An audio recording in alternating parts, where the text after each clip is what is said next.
complacencies of peignoir, and late coffee and oranges in a sunny chair, and the green freedom of a cockatoo upon a rug mingle to dissipate the holy hush of ancient sacrifice.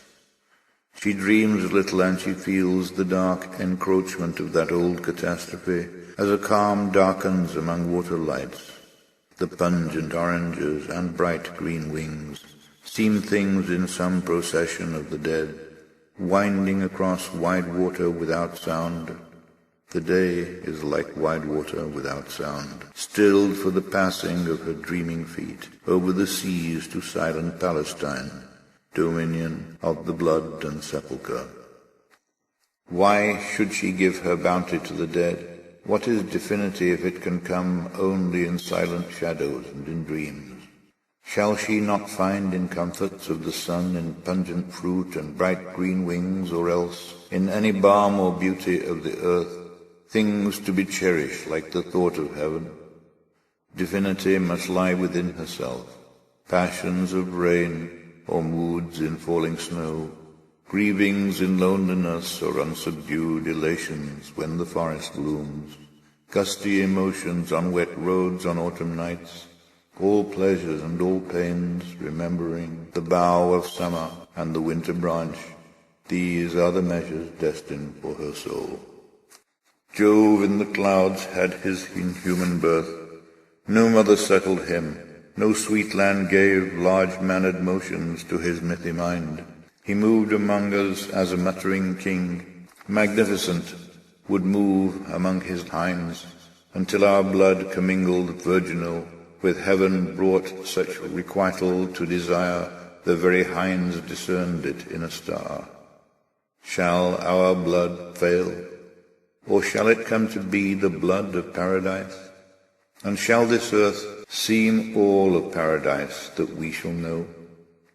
The sky will be much friendlier then than now, a part of labor and a part of pain, and next in glory to enduring love, not this dividing and indifferent blue. She says, I am content when wakened birds, before they fly, test the reality of misty fields by their sweet questionings. But when the birds are gone, and their warm fields return no more, where then is paradise? There is not any haunt of prophecy, nor any old chimera of the grave, neither the gold underground, nor isle melodious where spirits get them home, nor visionary south, nor cloudy palm, remote on heaven's hill that has endured, as April's green endures, or will endure like her remembrance of awakened birds, or her desire for June and evening tipped by the consummation of the swallow's wings. She says, but in contentment I still feel the need of some imperishable bliss. Death is the mother of beauty, hence from her alone shall come fulfillment to our dreams and our desires. Although she strews the leaves of sure obliteration on our paths, the path sick sorrow took, the many paths when triumph rang its brassy phrase, O love, whispered a little out of tenderness. She makes the willows shiver in the sun for maidens who were wont to sit and gaze upon the grass relinquished to their feet. She causes boys to pile new plums and pears on disregarded plates. The maidens taste and stray impassioned in the littering leaves. Is there no change of death in paradise? Does ripe fruit never fall? Or do the boughs hang always heavy in that perfect sky, unchanging, yet so like our perishing earth, with rivers like our own that seek for seas they never find, the same receding shores that never touch with inarticulate pang? Why set the pair upon those river banks, or spice the shores with odors of the plum? Alas, that they should wear our colors there, the silken weavings of our afternoons, and pick the strings of our insipid lutes.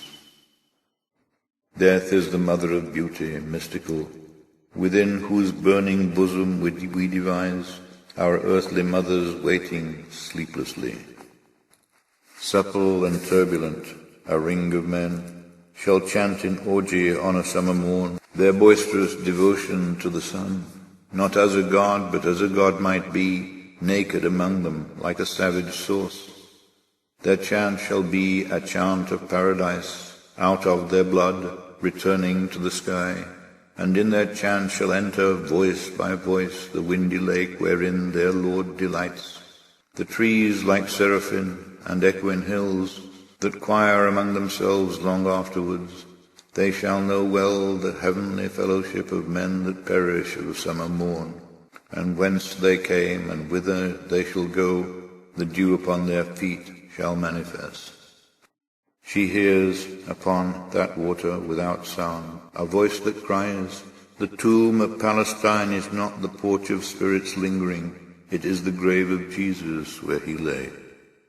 We live in an old chaos of the sun, or old dependency of day and night, or island solitude, unsponsored free. Of that white water, inescapable, deer walk upon our mountains, and the quail whistle about us their spontaneous cries. Sweet berries ripen in the wilderness, and in the isolation of the sky at evening casual flocks of pigeons make ambiguous undulations as they sink downward to darkness on extended wings.